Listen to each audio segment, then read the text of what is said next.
Day 31, time 3:44 AM. நேற்று என்ன நடந்துச்சு?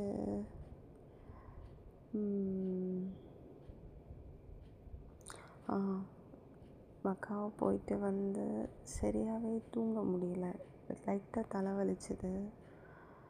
ரொம்ப சீக்கிரமாக எழுந்திரிச்சிட்டேன். 7:30 எழுந்திரிச்சிட்டேன் மார்னிங். சரியாக தூக்க முடியல. அப்புறம் கொஞ்ச நேரம் படுத்தேன். பட் ஒரு 1 hour நேப் எடுத்தேன்னு நினைக்கிறேன். எழுந்திரிச்சிட்டேன். ஒரு 10க்கு எழுந்திரிச்சு 1 hour நேப் எடுத்து 8 or 9 அந்த மாதிரி. சரியாக டைம் பார்க்கல. பட் தூங்கலைன்னு மட்டும் நல்லா தெரியும். அப்புறம் மறுபடியும் ஆர்கனைசிங் வேலைக்கு போயிட்டேன். ஆர்கனைஸ் பண்ணி ஒரு லெவல் ஆக்கிட்டேன் வீடை. அப்புறம் காஃபி குடித்தேன். இன்னொரு கேபினெட் டெலிவர் ஆச்சு. ஸோ அதில் ட்ரெஸ் எல்லாம் ஆர்கனைஸ் பண்ணி வச்சேன். சாப்பிட்டேன். வேறு என்ன நடந்துச்சு? நான் வந்து ஒரு பிளாக், க்ரீன், ஒயிட் இந்த காம்போவில் இருக்கிற ஒரு ஸ்கர்ட்டு, ரேப்பப் ஸ்கர்ட், அதுவும் சூப்பர் உமன் அந்த மாதிரி சிம்பிள் இருக்கிற ஒரு டேங்க் டாப், இது ரெண்டும் ஃபஸ்ட்டு போட்டு பார்த்தேன் ஆஃபீஸ்க்கு போடலான்னு. அப்படியே வேட்டி கட்டின மாதிரி இருந்துச்சு. அதனால் அதை கழட்டி வச்சுட்டு சின்ன டப்பாக்கு டம் அந்த டிஷர்ட்டும் டோன் ஜீன்ஸும் தான் போட்டேன். கேபில் தான் போனேன் ஆஃபீஸ்க்கு. அதுக்கு முன்னாடி தூக்கமே வரல. ரொம்ப ட்ரை பண்ணேன் தூங்க. பட் தூங்க முடியலை. பாட்டு கேட்டுட்டு இருந்தேன். அதுக்கப்புறம் புக்கு படித்தேன். How to seduce the art of seduction, how to seduce people, the art of seduction. அந்த book name the art of seduction. அதில் ஒரு சாப்டர் படித்தேன். எனக்கு யாரையும் செடியூஸ் பண்ணணுன்னு இல்லை. பட் ஸ்டில் அது ரோபியோட புக்கு. அதில் என்ன தான் அப்படி இருக்குது அப்படின்னு ஒரு க்யூரியாசிட்டி இருந்துச்சு. அதனால் அதை கொஞ்சம் படித்தேன். அதுக்கப்புறம் ஜோசி கூட விளையாடினேன். ஷேடோ கூட விளையாடினேன். டின்னரை பேக் பண்ணிவிட்டு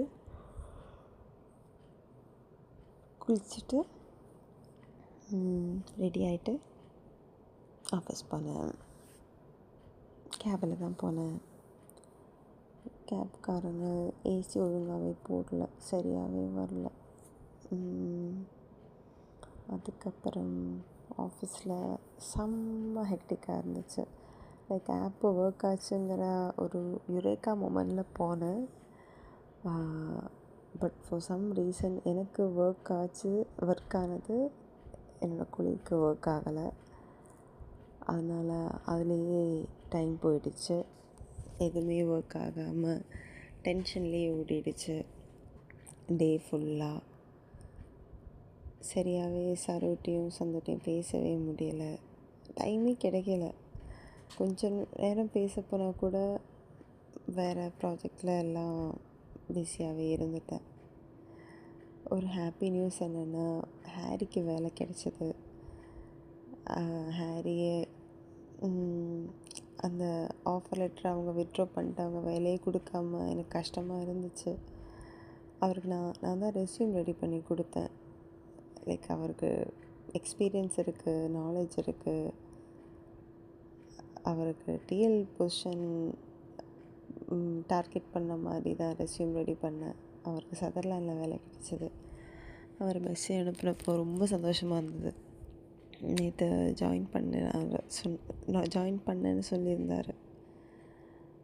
அதுக்கப்புறம் ஞானப்பிரகாஷ் ஜாயின் பண்ணாங்க ப்ரைடில். அவனும் ஆஃபீஸ் விட்டு போய் திரும்ப ரீஹேர் பண்ணாங்க. லைக் ப்ரைட்லேயே எனக்கு கிடைச்ச ஃபஸ்ட்டு ஃப்ரெண்ட் அவன் தான். நான் இருக்கிறதுக்கு எக்ஸாக்ட் பேக் பேக்கில் உட்காந்துட்ருப்பான், ஒரே பேக்குள்ளே. அவன் தான் டின்னருக்கெல்லாம் என்னை கூப்பிட்டு அப்படியே டின்னர் கேங் எல்லாம் செட் ஆனது. அவங்ககிட்ட கொஞ்சம் நேரம் பேசினேன். அதுக்கப்புறம் மீட்டிங்ஸ் இருந்துச்சு பேக் டு பேக்கு, அதை அட்டன் பண்ணேன். கேரம் சரியாகவே ஆடலை. பிரேக்கில் என்ன குடித்தேன், சந்து பனானா ஸ்மூத்தி ஆர்டர் பண்ணியிருந்தாங்க. அப்போ அதுதான் சாப்பிட்டேன் கொஞ்சம். அதுக்கப்புறம் கோல்ட் காஃபி குடித்தேன். ஆக்சுவலி ஈவினிங் ரொம்ப கிரேவிங்காக இருந்துச்சு. மீட் அண்ட் ஈட்டில் பாப்கார்ன், சிக்கன் பாப்கார்ன் நல்லாயிருக்கும். ஆக்சுவலி சரக்கு அடிக்கும்போது லைட்டாக சைட் டிஷ்ஷாக சாப்பிடுவேன். அதை ஆர்டர் பண்ணேன். லைக் எல்லா மந்த்தும் ஏதாவது நான் ஃபுட் ஐட்டம்ஸ் எனக்கும் சந்துக்கும் சருவுக்கும் வாங்குவேன். இந்த மந்த்து அது சிக்கன் பாப்கார்னாக இருந்துச்சு, சாப்பிட்டேன். அதுக்கப்புறம் தான் பிரேக் போனோம்.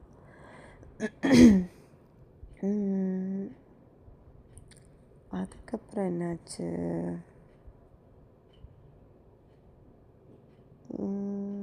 பிரேக்கில் நிறைய சிரித்தோம்.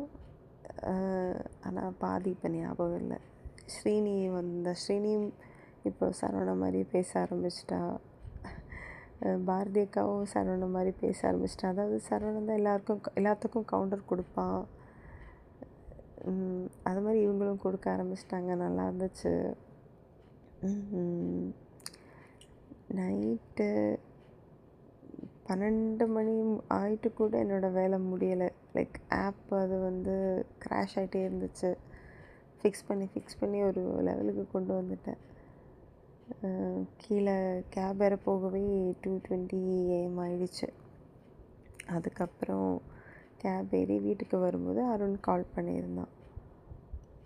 அப்புறம் அருண்கிட்ட பேசி, அருண் பார்க்க வரேன்னா, எனக்கு ஆல்ரெடி டயர்டாக இருந்துச்சு, நான் இந்த நாள் பார்க்க வரேன்னு சொன்னேன்.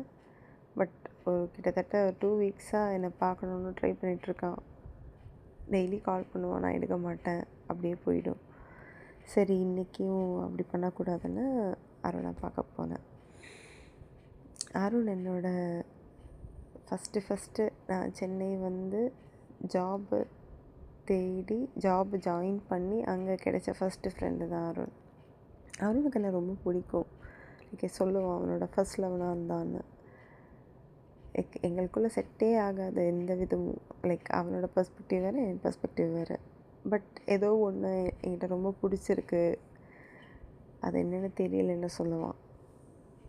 அருண் எல்லாம் எனக்கு லைஃப்பில் கிடைச்ச வரம் அப்படின்னு வேணால் சொல்லலாம்.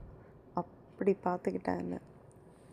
லைக் எனக்கு எதுவுமே இல்லாத டைமில் நான் சென்னைக்கு வந்தேன். 3 months ஆச்சு. எங்கள் ஹாஸ்டலில் எங்கே இருந்தேன் அப்போ அம்பத்தூரில் இருந்தேன். அதுக்கப்புறம் போரூர் வந்தேன். பூந்தமல்லி, அம்பத்தூர், அப்புறம் பூந்தமல்லி தான் போனேன். டெய்லி அவன் கார் எடுத்து என்னை பிக் பண்ணி ஆஃபீஸில் ட்ராப் பண்ணுவான். அவனோட ஃபுட்டு, அவங்க அம்மா அவனுக்கு கட்டி கொடுத்த ஃபுட்டு எனக்கு கொடுத்துட்டு அவன் கேஃபட்டீரியாவில் சாப்பிடுவான். எனக்கு அவ்வளோ நோய் இருக்கும் அப்போது. லோ பிபி, அடிக்கடி ஃபீவர் வரும். இல்லாத நோயே இல்லை இந்த பாடியில். அடிக்கடி ஹாஸ்பிட்டல் போகிறது, என்னை எல்லா வீக்கும் ஏதாவது சர்ப்ரைஸ் பண்ணுவான். எங்கே போனாலும் ஏதாவது வாங்கி கொடுப்பான். எனக்கு ரொம்ப ரொம்ப நல்லா பார்த்துக்கிட்டான். ஆக்சுவலி நல்ல மனிதன் அருண். நாங்கள் நிறைய சண்டை போட்டிருக்கோம். ப்ளாக் பண்ணுவேன், அவனும் என்ன ப்ளாக் பண்ணுவான். அப்புறம் அன்ப்ளாக் பண்ணிவிட்டு பேசுவோம். வெக்கமே இல்லாமல், கூச்சமே இல்லாமல். இவன் நான் டேட்டு போடுறது, கலர் அடிக்கிறது எதுவுமே அவனுக்கு பிடிக்காது. ஆப்வியஸ்லி அவனுக்கு பிடிக்கிறதுக்காக நான் போடல, எனக்கு பிடிச்சதுனால தான் நான் அப்படி இருக்கேன். இந்த எல்லாம் சேல்ரி கிடச்சி, சேல்ரி கிரெடிட் ஆனதும் கீழே நட்ஸ் அண்ட் ஸ்பைசஸில் போயிட்டு ஒரு 4000க்கு நட்ஸ் வாங்கிட்டு வருவான். வாங்கிட்டு என் பேக்கு என் சேருக்கு கீழே வைப்பான். அப்படி இருந்துச்சு அப்போ டெல்லில் வேலை செய்யும்போது போரூர் டிஎல்எஃப்பில்.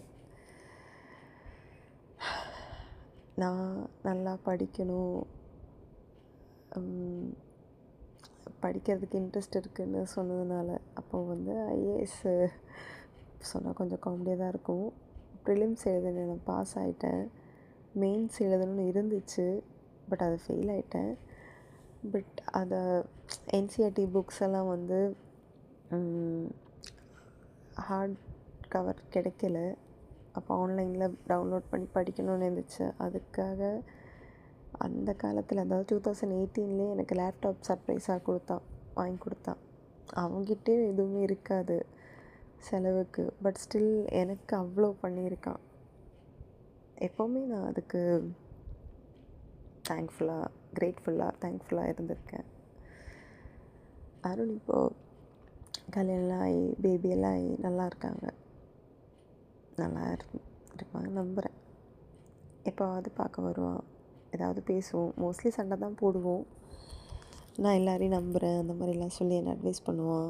அப்புறம் காதில் கம்மல் இவ்வளோ போட்டது, டேட்டூ பற்றி, ட்ரெஸ்ஸிங் பற்றி எல்லாம் சொல்லி கமெண்ட் அடிப்பான், திட்டுவான்.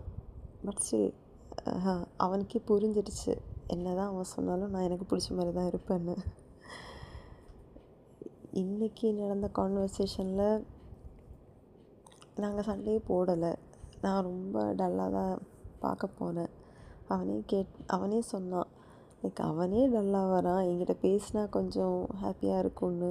நானே டல்லானா இப்படி அப்படின்னு சொல்லிட்டு இதெல்லாமோ கவுண்டர் கொடுத்து என்னை சிரிக்க வச்சான். நல்லா இருந்துச்சு, நல்லா டீப் கான்வர்சேஷன். வர வழியில் ஜிஞ்சர் டீ குடிச்சிட்டு வந்தோம். ஆக்சுவலி இன்னொன்று ஆட் பண்ண மறந்துட்டேன். காலையிலே நான் வந்து மன்வித்துக்கு மெசேஜ் அனுப்பினேன், லைக் மக்காவை போகணும், எவ்வளோ ஆச்சு, என்ன கதை அப்படின்னு. அவன் ஜஸ்ட்டு 5K அப்படின்னு மெசேஜ் அனுப்பினான். லைக் நான் ஜஸ்ட்டு 5Kவா, சரி உங்கள் நம்பர் சொல்லுங்கள், நான் என்னோடய கான்ட்ரிபியூஷன் பண்ணுறேன் அப்படின்னு. அண்ட் அவங்க நம்பர் அனுப்புனாங்க. 2.5 அனுப்பினேன். அவன் ஷாக் ஆகிட்டான். அவன் எதிர்பார்க்கல நான் அனுப்புவேன்னு. அனுப்புனதுக்கு ரீசன் இருக்குது. அதாவது எனக்கு செலவு பண்ண அவன் என்னோட யார்? என்னோடய பாய் ஃப்ரெண்டா, ஹஸ்பண்டா, இல்லை என் ஃபேமிலியா, ஃப்ரெண்டா? யாருமே இல்லை. ரொம்ப தாட் ப்ராசஸும் எனக்கு ரொம்ப அட்வான்ஸ்டான மாதிரி இருக்குது. ஒருத்தங்க நமக்கு செலவு பண்ணோன்னா ஒன்று அவங்க ஏதாவது அந்த ப்ரிவிலேஜ் நான் அவங்களுக்கு கொடுக்கல, டு பி ஆனஸ்ட். அதாவது எனக்கு யாராவது செலவு பண்ணிவிட்டு நான் அதை என்ஜாய் பண்ணுறேன்னா அவங்க என் லைஃப்பில் அவ்வளோ இம்பார்ட்டன்ட்னு அர்த்தம் அப்படின்னு நான் நம்புகிறேன்.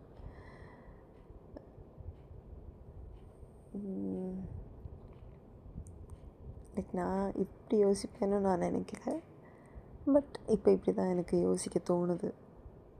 அந்த மாதிரி என்ன பார்த்துக்கிற மாதிரி ஒருத்தர் வந்தால் பார்த்துக்கலாம். அது வரைக்கும் யாருக்கும் அந்த வாய்ப்பை நான் கொடுக்கக்கூடாதுன்னு நினைக்கிறேன். வேறு என்ன நடந்துச்சு? இன்ஸ்டாவில் எனக்கு ஒருத்தர் மெசேஜ் அனுப்புனார். அவங்க வந்து நேற்று பாஷாவில் என்னை பார்த்துருக்காங்க. ஆக்சுவலி பாஷாவில் நிறைய பேர் என்னை நோட் பண்ணதை நான் நோட்டீஸ் பண்ணேன். இந்த பர்சன் வந்து செம்மையாக வைப் பண்ணிகிட்டு இருந்தாங்க ஃப்ரெண்ட்ஸோட, அதையும் நான் நோட்டீஸ் பண்ணேன். ஏன்னா இவங்க பிளாக் ஷர்ட் போட்டிருந்தாங்க. அண்ட் எனக்கு பிளாக் ஷர்ட் போட்டால் ரொம்ப பிடிக்கும், யாரை போட்டாலும் பிடிக்கும். பிளாக் போட்டாலே ரொம்ப பிடிக்கும். பிளாக் ஷர்ட் போட்டு நல்லா வைப் பண்ணிகிட்டு இருந்தாங்க. அது ஃபேஸ் நல்லா ஞாபகம் இருக்குது. அதனால் அவங்க எனக்கு மெசேஜ் அனுப்பிட்டு பாஷா ஃப்ரைடே வாங்கன்னு சொல்லிவிட்டு இன்வைட் அனுப்புனாங்க. ஃப்ரைடே ஆஃபீஸ் இருக்கனால போக முடியாது, சாட்டர்டே நான் ட்ரை பண்ணுறேன் அப்படின்னு சொல்லிட்டு நாங்கள் கொஞ்சம் நேரம் பேசினோம். இதுதான் இப்படி போச்சுட்டே. டயர்டாச்சு, பட் ஸ்டில் ஓகே. அருண்கிட்ட பேசினப்போ ரொம்ப நல்லா இருந்துச்சு. டே டன். ஆக்சுவலி இன்னும் நிறைய விஷயம் சொல்ல மறந்துட்டேன். இப்போ தான் ஞாபகம் வந்துச்சு. அதாவது நேற்று சிண்டபாக்கு டம் டம்மோட டிஷர்ட்டோட மேட்சுக்கு நான் வந்து சூலம் கம்மல் தான் போட்டேன். அண்ட் ஸ்ப்ரிங் மூக்குத்தி தான் போட்டேன். ஃபன்னியாக தான் இருந்துச்சு, பட் எனக்கு பிடிச்சிருந்துச்சு.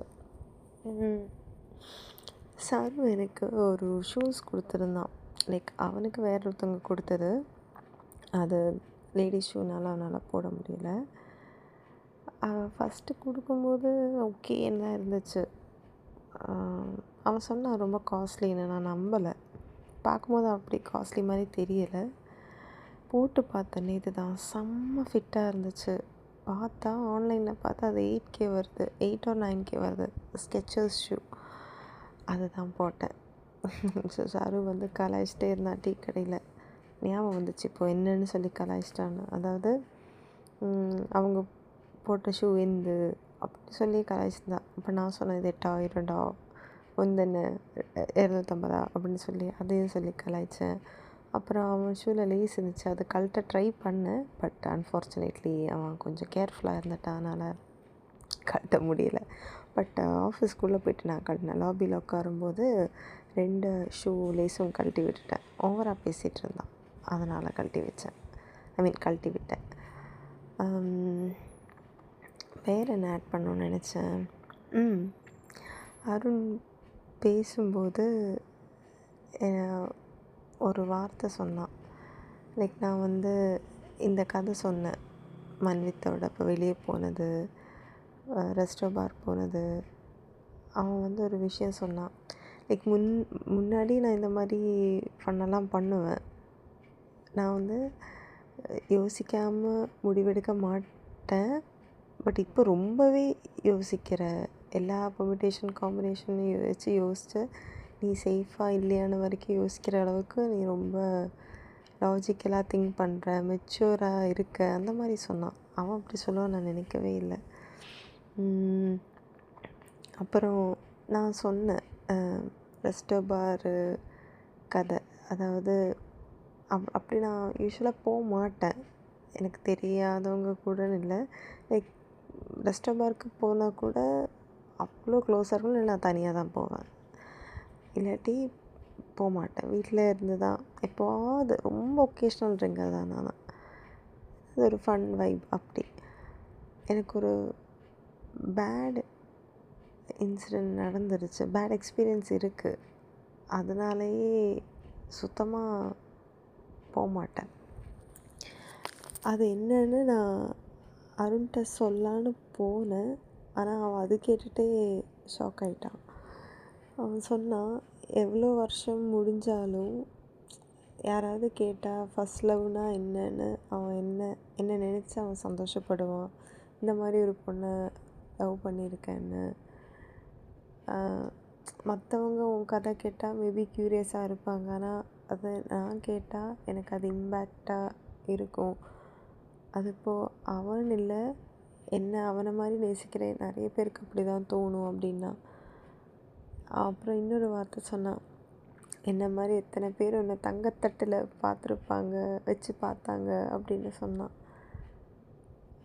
அப்படியே ஷாக் ஆகிட்டேன். கரெக்டு தான், என்ன நிறைய பேர் நல்லாவே கேர் பண்ணியிருக்காங்க. கிரேட்ஃபுல் தான், கொடுத்து வச்சவ தான், ஒத்துக்கிறேன். அதுவும் நான் மறக்க மாட்டேன் அவன் சொன்னது. பேட் எக்ஸ்பீரியன்ஸ் சொல்லணும்னு இருக்குது, சரி சொன்னால் மறுபடியும் அதெல்லாம் ட்ரிகர் ஆகும், வேணாம், அது அப்படியே போட்டோம், மறந்ததாகவே இருக்கட்டும். லைக் நிறைய லைஃப்பில் நிறைய பேர் வந்து போயிருக்காங்க, அதனால் நிறைய பேரை ஞாபகம் இல்லை, பேர் ஞாபகம் இருக்கிறதெல்லாம் வந்து சொல்கிறேன். இந்த ரீசன் வச்சுட்டே ஜட்ஜ் பண்ணவங்களும் இருக்காங்க, விட்டுட்டு போனவங்களும் இருக்காங்க, புரிஞ்சிக்காமல் இருந்தவங்களும் இருக்காங்க. இதெல்லாம் இப்போ யோசிக்கும்போது சிரிப்பாக இருக்குது. இன்றைக்கி கொஞ்சம் அவுட்டாக தான் இருந்தேன். அதாவது நிறைய ஜாப் அப்ளை பண்ணுறேன், பட் எதுவுமே எனக்கு கிளியர் ஆகலை, எதுவுமே செட் ஆகலை. இன்டர்வியூக்கு கூட வர மாட்டேங்குது, ஸ்க்ரீனிங்லேயே போகுது. அதை நினச்சி கொஞ்சம் கஷ்டமாக இருக்குது. லைக் நான் இங்கே நல்லாவே வேலை செய்கிறேன், நிறைய டூல் டெவலப் பண்ணுறேன், ஆப் டெவலப் பண்ணுறேன், பட் இது என்னோடய ஸ்கோப்பே கிடையாது. ப்ராஜெக்ட் மேனேஜரோட ஸ்கோப்பே இது கிடையாது. பட் ஸ்டில் அதெல்லாம் பண்ணுறேன். இருந்தும் ரெக்கக்னிஷனும் இல்லை, க்ரோத் இல்லை, வெளியே எங்கேயும் கிடைக்கவும் இல்லை. அது நினச்சி கொஞ்சம் வருத்தமாக இருந்துச்சு. அப்போ அருண் வந்து எனக்கு ஒரு அட்வைஸ்னு இல்லை, அவனோட கருத்து சொன்னான். அதுவும் எனக்கு ரொம்ப பிடிச்சிருந்தது. அதாவது அவன் வாழ்க்கையில் அவன் அதுதான் ஃபாலோ பண்ணுறானா. அதாவது எல்லாத்துக்கும் ஒரு டைம் இருக்கும். ஸோ நீ வாழ்க்கையே வெறுத்து ஏதாவது ஒரு பிரேக்கிங் பாயிண்டில் சலித்து போயிட்டு நிற்ப, இதுக்கு மேலே முடியலைன்னு. அப்போ தான் உனக்கு ஒரு வேலை கிடைக்கும். எல்லாம் ட்ரை பண்ணி முடியாமல் நீ எது கிடைச்சாலும் ஓகேன்ற மாதிரி இருக்கும்போது வரமாக ஒன்று உனக்கு அது கிடைக்கும், அன்எக்ஸ்பெக்டடாக கிடைக்கும். அதுக்கு வெயிட் பண்ணு, பேஷண்ட்டாக இரு. இப்போ வேலை கிடைக்கலன்னு கவலைப்படாத, இதுக்கு ஏதோ நல்ல ஒன்று காத்திருக்கு, அந்த மாதிரி சொன்னான். அருண் பாசிட்டிவாக சொல்கிறது ரொம்ப ரேர், எஸ்பெஷலி என்னோடய விஷயத்தில். ஏன்னா நான் என்ன சொன்னாலும் அதுக்கு ஆப்போசிட்டாக தான் பேசுவான். பட் இன்றைக்கி அது டிஃப்ரெண்ட்டாக இருந்துச்சு. இனி அவன் மெச்சூர் ஆனதா இல்லை நான் மெச்சூர் ஆனதான்னு எனக்கு தெரியலை. கேட்கும்போது அருண் அப்படி பேசினா ரொம்ப பாசிட்டிவாக பேசுகிறான் அப்படின்னு இருந்துச்சு. ஏன்னா நான் தான் எப்பவுமே பாசிட்டிவாக பேசுவேன், எல்லாரையும் நம்புவேன். இப்போ ஒரு பையன் தப்பாக பிஹேவ் பண்ணால் கூட எல்லா பசங்களும் அப்படி இல்லைன்னு சொல்லி நான் வாதாடுவேன். அப்போ அவன் சொல்லுவான், எல்லா பசங்களை பற்றி உனக்கு எப்படி தெரியும், பசங்க இப்படி தான் அப்படி தான் அப்படின்னா அவன் சொல்லுவான். பட் ஸ்டில் அது எனக்கு ஒத்துக்கவே முடியாது. என் மைண்டில் ஃபுல்லாக அந்த பையன் அப்படி இருந்தால் எல்லோரும் அப்படி இருக்கணும்னு அவசியம் இருக்கா, அந்த பையனுக்கு என்ன பிரச்சனையோ அப்படின்னு நினைக்கிற டைப்பு நான். அப்புறம் வேறு என்ன சொல்லணும்னு நினச்சேன். பேட் எக்ஸ்பீரியன்ஸு வேண்டாம், அதை விட்டுட்டேன்.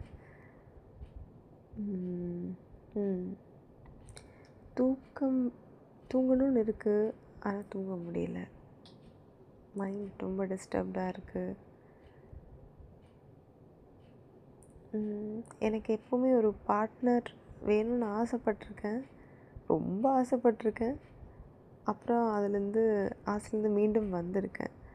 பட் இப்போது தெரியல, கிடைக்காம இப்படி தனியாகவே வாழ்ந்துருவோமோ அப்படின்றதும் இருக்குது. அண்ட் தனியாக வாழ்றது எனக்கு பிடிச்சிருக்கு, அது வேறு விஷயம். எல்லாமே மைண்டில் ஓடுது, எனக்கு என்னாச்சுனே தெரியல. போஸ்ட் மென்ஸ்ட்ரல் மூட் ஸ்விங்ஸான இப்போது ஏசி போட்டுட்டு பெட்டில் படுத்துட்டு ஆஸ்ட்ரோநாட் லைட் ஆன் பண்ணிவிட்டு ஸ்டார் அண்ட் நெபியூலா ரெண்டுமே பார்த்துட்ருக்கேன். அப்படி தான் ரெக்கார்ட் பண்ணுறேன். இனி ஞாபகம் வரும்போது வேறு ரெக்கார்ட் பண்ணுறேன். டே 10.